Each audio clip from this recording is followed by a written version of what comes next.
In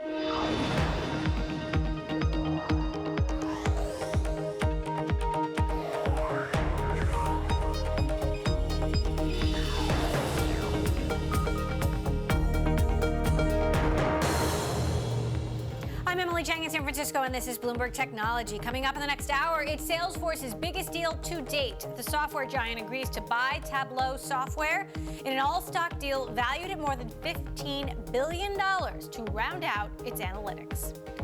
Plus, President Trump signals he wants to investigate the big tech, quote, monopoly. We'll speak to a former top U.S. antitrust official about the state of play. And Amazon unveils a secure credit card. But should the tech giant be growing its footprint in financial services? First, to our top story, the recent wave of antitrust scrutiny by the U.S. government is not stopping Salesforce from gobbling up the competition. The sales software giant has agreed to buy Tableau software for more than $15 billion. Seattle-based Tableau helps customers turn raw data into easily understandable dashboards and charts. The move is expected to give Salesforce even more ways to help its customers analyze their data. The all-stock deal is Salesforce's biggest acquisition to date, and it means they have now bought more than 60 companies in the last 2 decades. The news was also good for Tableau, shares jumping by as much as 30% in trading Monday, and of course the price of premium to Tableau's last closing price.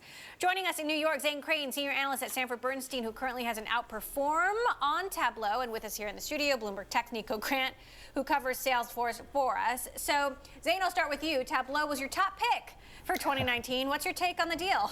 I think it's a great deal, Emily, and first off, thanks for having me. So this makes a ton of sense for both companies.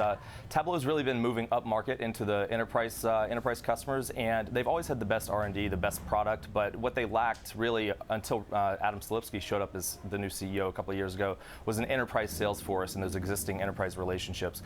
So with Salesforce, very large ecosystem and their massive capacity for driving sales through their sales and marketing ecosystem, I think it's really a huge land grab opportunity for Salesforce now to cross-sell Tableau into their existing customer base. And it also makes a lot of sense for the two companies in terms of their mission. Both companies want to use data and information to digitize companies, help customers go through a digital transformation. And the challenge Salesforce has really had, in my view, is not having the existing systems outside of their CRM to look into the other silos in large enterprises. And Tableau can really provide that. Adam Selipsky, the CEO formerly of Amazon. That said, Nico, there are analysts out there who think this isn't one of Salesforce's core competencies. It doesn't help expand the core business. Of course, you've got other competitors out there like Google, which just bought Looker. Talk to us about the range of reaction. Yeah, so it really has been diverse. Microsoft is out there with Power BI, and they have just been very dominant, particularly because they can sell cloud services and then sell Power BI at the same time. One analyst telling me that, in her opinion, Microsoft has been eating Tableau's lunch. There are some people who think that the deal is quite expensive, a 42% markup from Tableau's market cap at the close on Friday. But then there are others who say, well, look, all software stocks are, valued pretty richly these days. I think, what it shows is that Mark Benioff is not afraid to continue to buy the companies that he covets. He said he was interested in this company for a long time. And as you said, even in this antitrust landscape, Salesforce is really benefiting because it's not on the government's radar. The enterprise market is so competitive, and because consumers aren't involved, it doesn't seem like there's a huge power imbalance between this company and its customers. So, Zane, what do you have to say to the skeptics here that, Microsoft was eating Tableau's lunch, Tableau was about to be in competition with Google as well. Now they'll be a bit more protected under the Salesforce umbrella, but this isn't necessarily additive to Salesforce's current products. Yeah, so I think the skeptics will say a couple of things, that this was a defensive move on the part of Tableau. I don't think that's true. In Q1, Tableau landed a 100,000-seat deployment with a large retailer. There's only so many retailers that could be, ostensibly Walmart. So if you're landing customers like Walmart, they also have ExxonMobil, Facebook. Some of the most advanced tech companies are already using Tableau at scale instead of the Microsoft Power BI product. So I think that shows the strength of their solution, and their win rates, based on all of our customer conversations, customers have remained strong.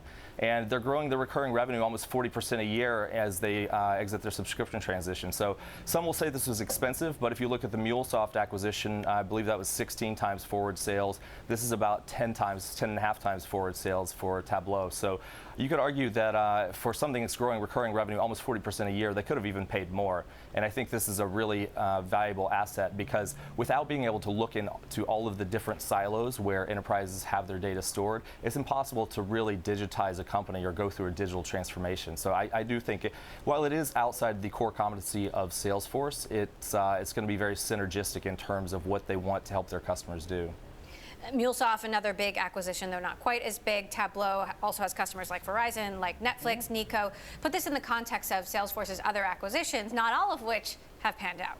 Yeah, so there have been some products that have not. Wave, the old analytics tool, is something that Salesforce is implicitly admitting was a flop. But I think it really shows that Salesforce has been on this trajectory of moving from customer relationship powerhouse to a bit more of a general purpose information technology company. It's not quite there in the same way that Microsoft or Oracle is, but it's definitely moving in that direction. When we saw MuleSoft, that was a data integration company, which seemed very outside of Salesforce's wheelhouse. And now with this, things are starting to look complementary, but only because it's clear they're moving outside of that. But one key, sort of perhaps risk, perhaps opportunity, is that Salesforce is now going to be in customers' data centers far more than it had before. Tableau has a business that's considered on-premise or on customer servers, and it's been transitioning, as Zane said, to more of a cloud company with recurring revenue. But Salesforce has been all cloud, and it's for a long time derided companies that are in the data center. And so this is really sort of interesting, and it's part of a new era, I think, for Salesforce as it becomes a more sprawling company. Interesting. Well, we'll see if there's a competing offer from an SAP or an Oracle, but that seems to be unlikely. Bloomberg's Nico Grant, Sanford Bernstein's Zane Crane, thank you both. Thank you. Meantime, in Japan, finance ministers from the Group of 20 nations agreed to find a common way to tax digital companies like Facebook and Google. Those companies may end up paying taxes in a country regardless of whether they have a physical presence there. The goal is to come up with new rules by next year. Coming up, we'll get an insider's look at Washington's new taste for antitrust action on big tech. Our interview with Bill Baer, who served in both the FTC and DOJ antitrust divisions. And if you like Bloomberg News, you can check us out on the radio, listen on the Bloomberg app, Bloomberg.com, and in the U.S. on SiriusXM. This is Bloomberg.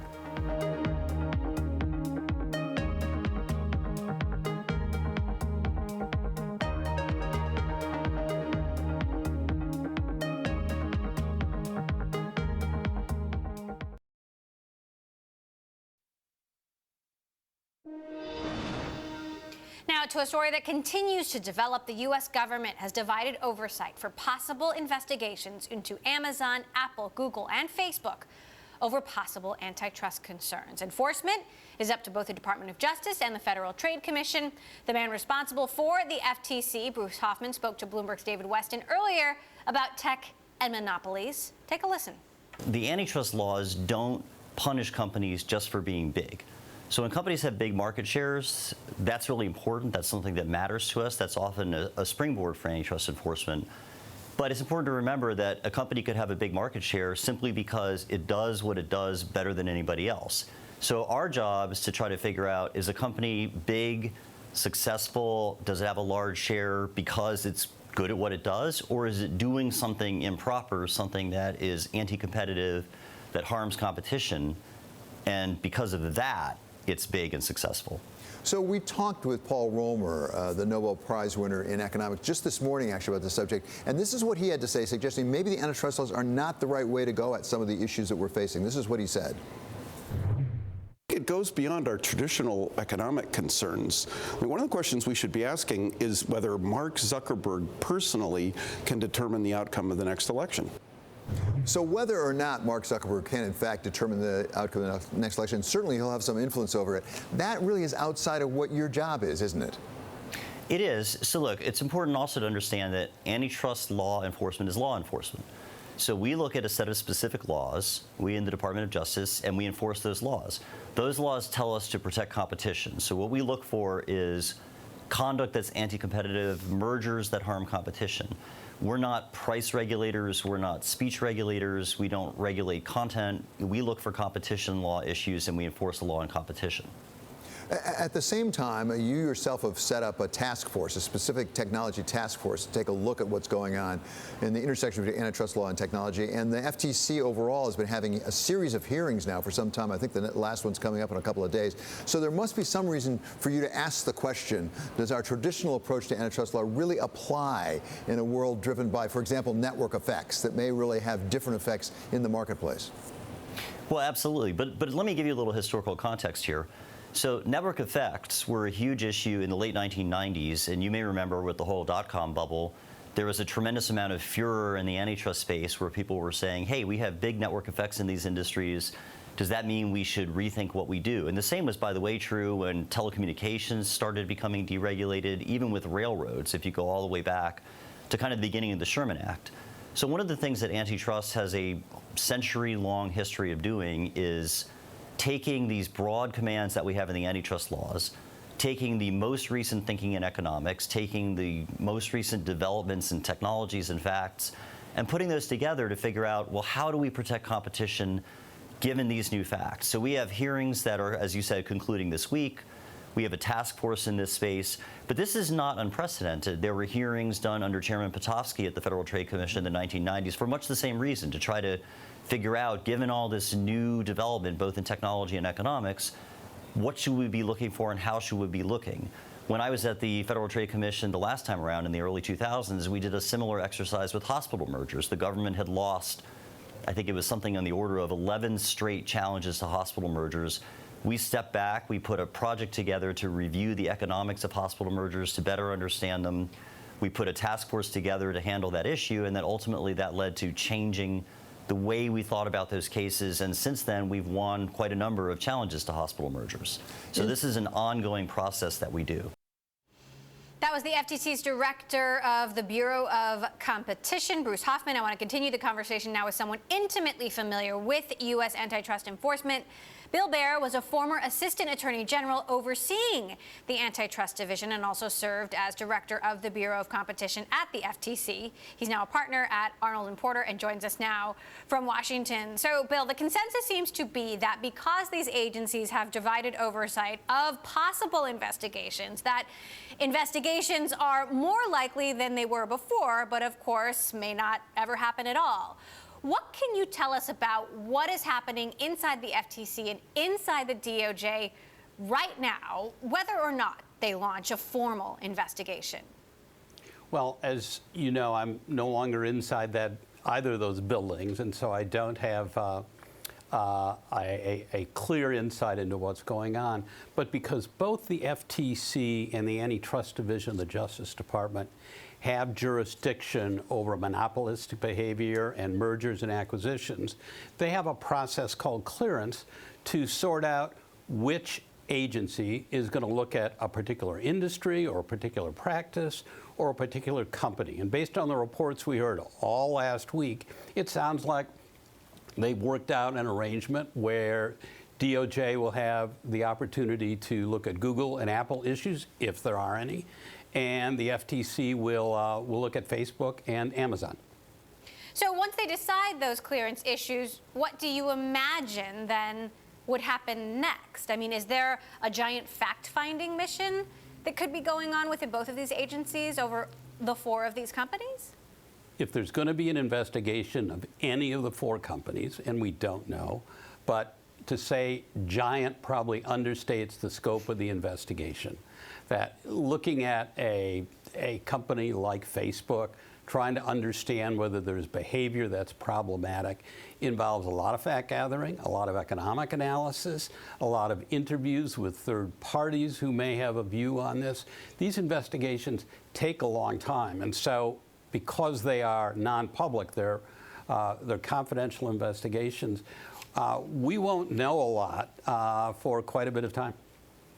Right. President Trump spoke to CNBC earlier and talked about the EU investigations, the various EU investigations into big U.S. tech companies. He said every week you see them going after Facebook and Apple and all of these companies that are, great companies, but something is going on. We should be doing that. There are companies. Obviously, there's something going on in terms of monopoly. Now, of course, if one word could be used to describe this administration, it is uncertainty. But what do the president's words there signal to you about the intent and desire of the White House, and how would that influence the actions of the DOJ and FTC?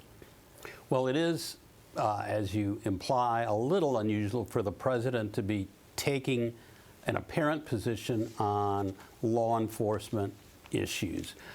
The tradition under Republican presidents and Democratic presidents at the Justice Department and at the Federal Trade Commission, which is an independent agency, is when it comes to law enforcement, they need to do things on the merits, look at the facts, and not be subject to outside influence. If law enforcement becomes a political tennis ball, batted back and forth, it loses credibility, it loses effectiveness, and it loses respect in the courts. So my assumption is that these two agencies, with very talented people in their leadership, are going to do this on the merits, decide whether there's a problem after a thorough investigation, and then, if they think there's a problem, make some recommendations about what to do about it. Now, all four of these companies, in part because of what's happened to them in Europe, have been building their own legal teams for years. Many of the people on these legal teams might have been your former colleagues in government. They're certainly experienced, and they seem to have a deep bench. How effective do you think the companies will be at fighting this, perhaps even before you get to a formal investigation, given the legal teams that they have in place and given the aggressive lobbying they've been doing on Capitol Hill? Well, these companies have experienced antitrust lawyers. They should, but so do companies that may believe that they've been injured by the behavior of one of these very successful platforms. And this is what our legal system is all about. People will go in and advocate. The fact that you have someone with prior experience at one of the antitrust agencies means that person probably has some good sense of what the questions are that are going to be asked. I don't think at the end of the day it influences outcome. It just enables there to be a more direct, complete, candid conversation. And that's good for the law enforcement agencies, too. The DOJ and FTC had some successes and failures of late. The FTC, success in a case against Qualcomm. The DOJ, success in a case against Aetna and Anthem, meantime losing in its bid to block AT&T, Time Warner. What do you think the track record there says about the likelihood of success should a formal investigation or multiple formal investigations here be launched? Well, launching a formal investigation, first point, doesn't necessarily mean there's going to be a case brought, right? There really needs to be a factually rich pattern that would warrant antitrust enforcement. As a general matter, both the antitrust enforcement agencies have had a lot more success than failures in the last 5 or 10 years. So part of that is that they don't bring stupid cases where they don't have facts to support the theory of competitive harm, the theory of injury to consumers. So my assumption, knowing a lot of the talented people at both of those agencies, is they're not going to jump without a good sense that they have a parachute to land safely on the ground. All right. Bill Baer, partner at Arnold & Porter, formerly worked at both the FTC and the DOJ. Really important to have your perspective on the show today, Bill. Thank you so much for sharing that with us. Thank you. Coming up, our exclusive interview with the CEO of Nokia, what he has to say about trade, security, and the future of 5G. That's next. And we're live streaming on Twitter. You can check us out at Technology. Be sure to follow our global breaking news network, TikTok, on Twitter. This is Bloomberg.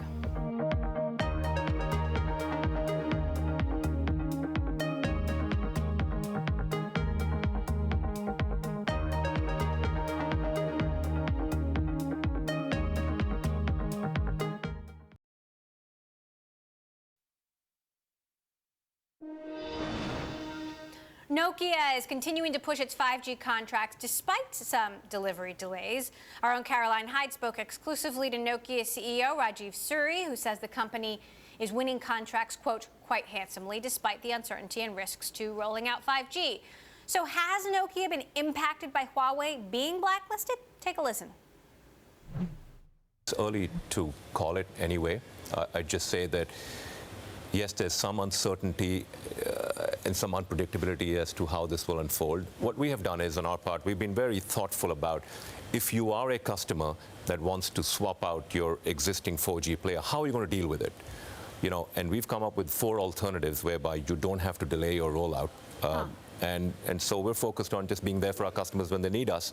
Security concerns are not. So the arguments made by perhaps German player Deutsche Telekom that they're already in bed with Huawei and it would delay their rollout of 5G, you think is not correct?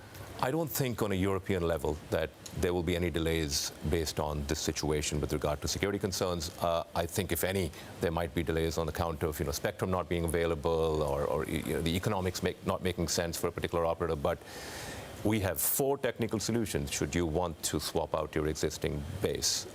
And they're all doable. They all have pros and cons, but they're doable. What about the cons that potentially some have paid lip service to, that through the US-China trade tensions, we will see sort of 2 different technology focuses ending up being built, 2 ways of delivering 5G that will be incompatible in some way? Do you think that that's a risk in the way that telecoms? No. No. I don't think that's a risk, no. What is the key risk when it comes to security, when it comes to providers such as, is really a relevant, realistic risk to have Huawei as a provider, do you think? The concern that people are expressing is that, it's going to be critical national infrastructure, so the focus on security will be there no matter what. It has to be there. And the second is that where is the intelligence in the network? Is it in the core network? Is it at the edge? Is it throughout the network? And basically, it's going to be throughout the network because there's no one particular place where intelligence sits. Nokia CEO Rajeev Suri there with our very own Caroline Hyde. Coming up, Mega Merger Monday continues. We'll take a deeper dive into the biggest acquisition yet for Salesforce. Is the $15 billion deal for Tableau software worth it?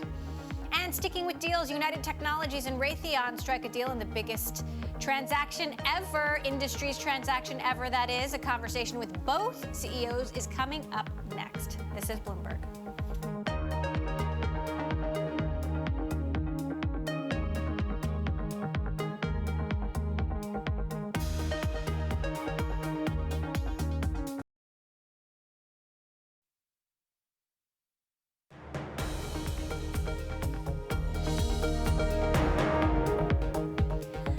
Technology. I'm Emily Chang in San Francisco. Back to our top story of the day. It is an M&A Monday with Salesforce striking its biggest deal ever. The tech giant has agreed to buy Tableau software for $15.3 billion in stock. It is a major bid to build out its analytics offerings. To discuss, we're joined now by Michael Gordon, CFO of MongoDB, a database ecosystem that helps businesses transform their industries by harnessing the power of data. So, Michael, it is all about data of late. What's your take on this acquisition of Tableau by Salesforce? Yeah, sure. First, thanks for having me, Emily. The database market and the data in general is an incredibly strategic asset. If you think about all modern businesses today, data is really at the core of what they're trying to doing, and it's effectively the lifeblood of the modern organization.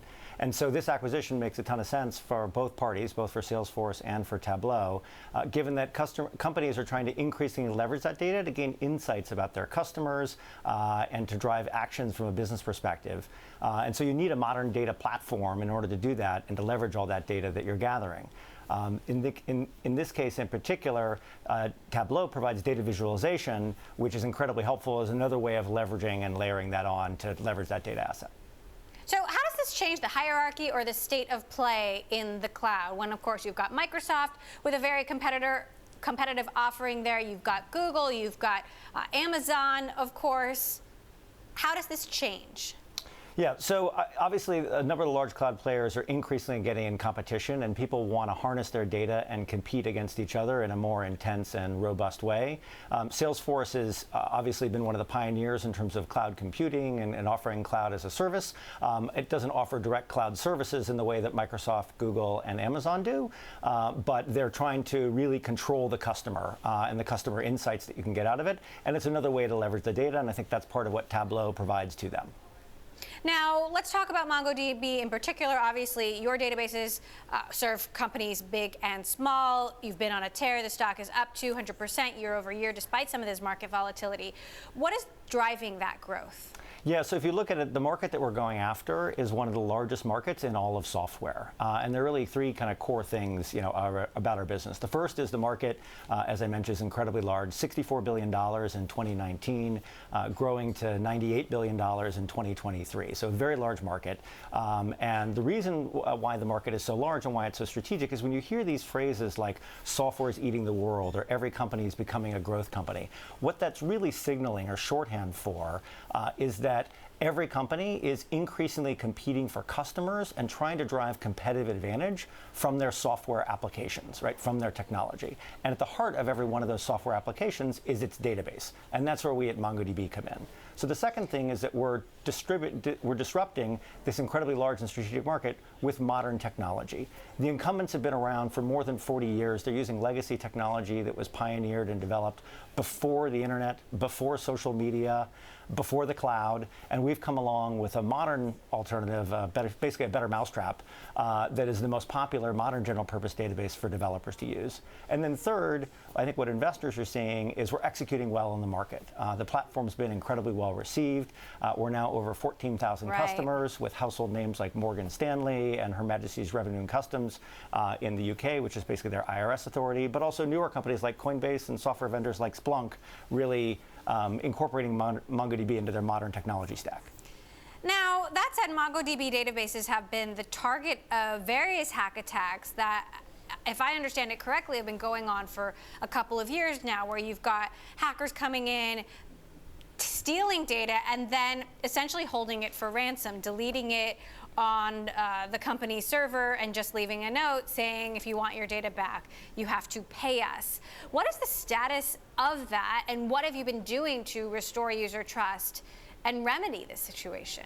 Yeah, so all of those incidents are not from our customers, but one of the ways that we make our software available is there's a freemium version. And so what you're describing here is not even customers, users who've downloaded our software and who are not following our recommended security protocols.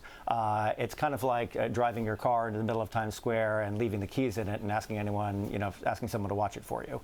And so what we've done, though, is, it hasn't affected any of our customers. In fact, it's actually probably been a catalyst for sales as people have realized the value of the security offerings in our commercial product that we sell. And I think that's been an important point. But what we've also done is we've changed the default settings to make it even harder for someone to unintentionally or intentionally expose themselves.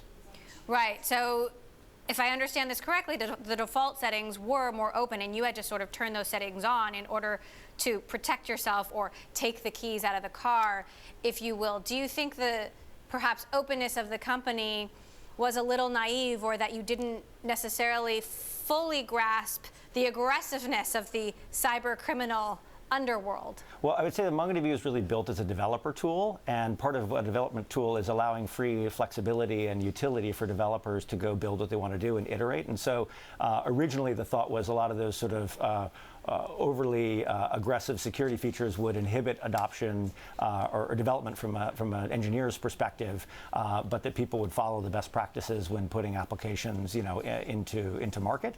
But we have as we said earlier, we have adjusted those settings, and now the default is more definitively in a more restrictive mode. All right, Michael Gordon, MongoDB CFO, thank you so much for stopping by. Thank you. Now to another deal made this Monday. United Technologies has agreed to buy Raytheon in an all-stock deal, creating an aerospace and defense behemoth with $74 billion in sales in one of the industry's biggest transactions ever. Bloomberg's Ed Hammond spoke with United Technologies CEO Greg Hayes and Raytheon CEO Tom Kennedy earlier at the New York Stock Exchange. This is not about recreating a conglomerate. We've spent a lot of time actually deconstructing the United Technologies that we had a few years ago. This is about creating a focused A&D company with outstanding technology. And just comment on this, Tom, because if that's the case, if these two companies are similar and it's going to be a sort of pure play, then shouldn't the regulators be concerned about overlap? No, they shouldn't be. In fact, there's less than 1% overlap in our businesses, and we don't compete with UTX at all across any of our major product areas. So this is a synergistic combination, and it's not a competitive issue at hand. And talk to me a little bit about the connected plane, because that's obviously a big part of this, right? So sort of, I guess, nose to tail concept. How is the combined company going to be best positioned to serve that market? Well, I think the combined technologies of both of the companies come to bear against a major, I would call it, technological challenge at times of integrating an entire airplane together, integrating the ground systems together, and integrating the communications between those. And one of the things that Raytheon brings to the table is the area of cybersecurity in terms of helping UTX be able to provide that solution to their customers. I think it actually benefits the entire aero ecosystem. In fact, if you think about it, with Raytheon radars and the air traffic control system, with our Rockwell Collins GPS system for assured positioning on aircraft, and this is more about just the connected aircraft. This is about the connected, I would say, aerospace ecosystem from the time you book your ticket through the flight and through departure. It's about controlling the information in a secure fashion to make flying safer. So I want to talk about the Rockwell deals. You did the Rockwell deal a couple of years ago, the largest deal at the time in the aerospace. Yeah. Today announced Raytheon, now the new largest deal. What is it about this environment that's so conducive to these sort of mega mergers? Well, look, timing in life is everything, right? I think as we thought about technology, as we thought about the next steps for our UTC aerospace business, I couldn't imagine a better partner to merge with than Raytheon. And when Tom called me last summer, we were a little busy, and we were trying to split the company, we were trying to close Rockwell. But the merits of bringing these two technologies together was so clear. There was never a question for myself or our board that this was the right thing to do. And obviously one of the big customers for you guys is Department of Defense.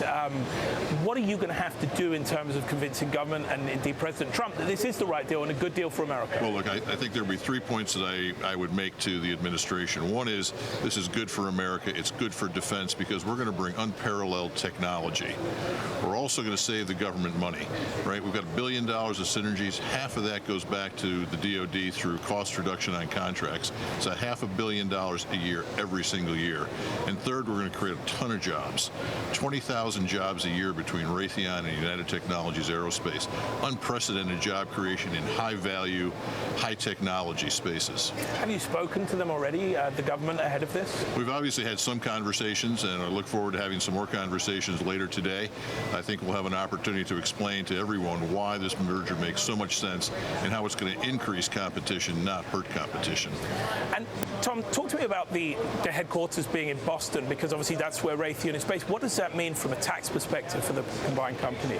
Well, the tax perspective will remain the same as we did with the separated companies. We don't see a major area there. What we do see is our ability to leverage the technology that resides within the Boston area in terms of the engineering folks and scientists that we can hire and bring into the company. We'll be hiring over 20,000 people a year with this a new company, and we need as much talent as we possibly get. Boston is one area that we can grab onto that talent. And one other element I'd like to bring to bear too is that the Department of Defense is going through a major modernization of all of their systems. What this does is it allows us to tap into the technology that UTC had in the commercial side and join that with our, I would call it, defense-related technologies in a way that we can deliver better solutions to the Department of Defense in a way that we couldn't do before. And just let's wrap on this, Greg. We're in this environment where we're seeing a lot of, as well as antitrust, we're seeing a lot of sort of national security concerns coming in, a lot of sort of posturing around sovereign issues when it comes to letting big deals through. Are there any concerns that you would see pressure from Europe or China in regards to this deal? So fortunately, we don't need to get Chinese approval to do this deal. There are 10 countries. The Rockwell deal had 17 countries, including China. Because there is such a small overlap here, because the divestitures are going to be so small, we don't see any competition issues as it relates to whether it's the EU, whether the US, or any of the other countries that we compete in. The fact is we're going to create a company that can compete internationally on a level playing field with all of these countries. Bloomberg Bloomberg's Ed Hammond there with United Technology CEO Greg Hayes and Raytheon CEO Tom Kennedy. Coming up, customer expectations are changing dramatically as businesses move to the cloud. How customer success platform Gainsight is helping companies close that gap. Next, this is Bloomberg.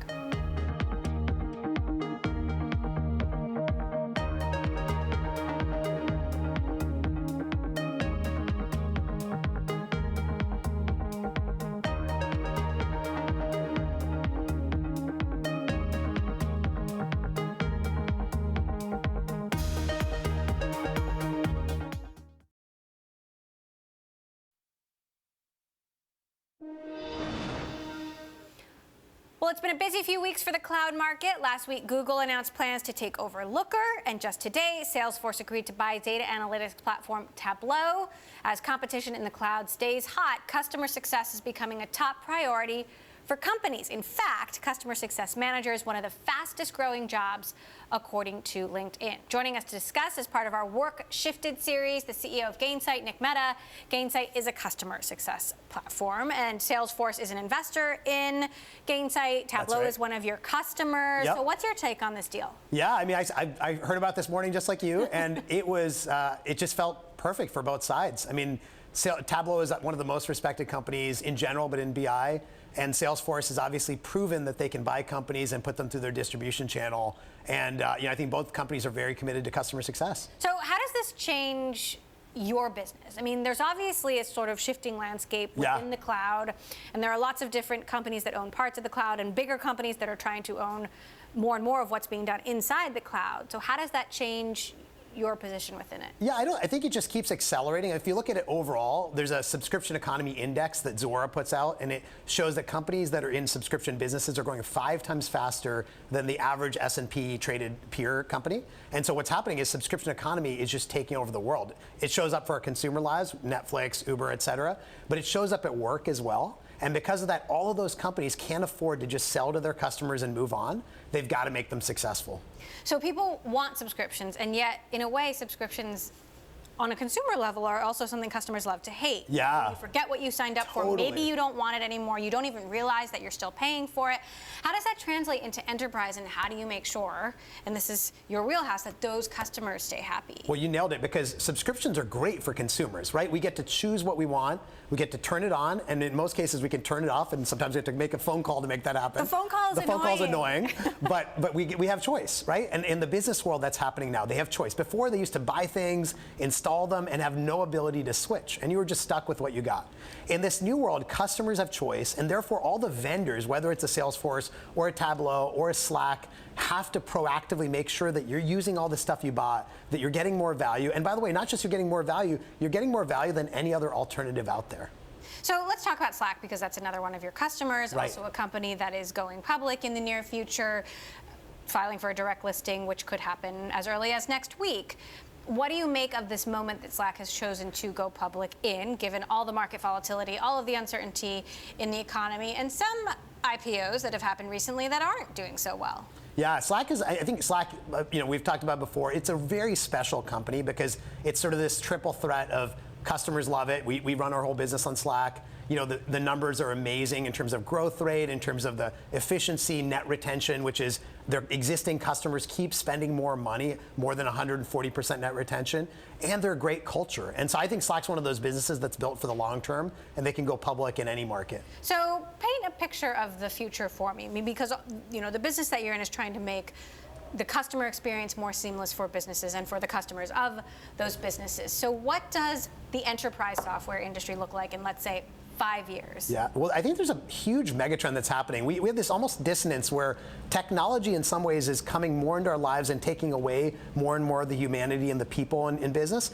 But on the flip side, all of us, I think, are longing for a more personal and human connection to the businesses that we work with, right? We're not ready to turn the whole world over to AI and machine learning. We need that human connection. And so what's happening is companies are saying, I need to treat my customers more like human beings. I need to be more proactively focused on customer success and making making sure they're getting value. And they're also saying, I need to treat my employees more like human beings. I need to give them great technology like Slack, like Zoom, like other great technologies that are going public this year that are helping employees be more successful. So there's this big approach, we call it human first business, that we think is really changing the way people think about work.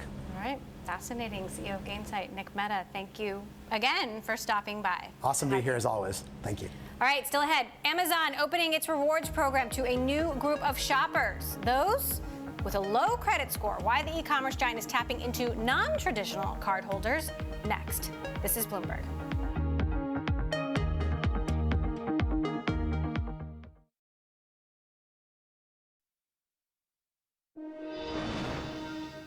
Amazon is launching a new credit card specifically for those with bad credit. The e-commerce giant has unveiled Amazon Credit Builder, a program in partnership with Synchrony Bank that lends to shoppers with not just poor credit history, but even no credit.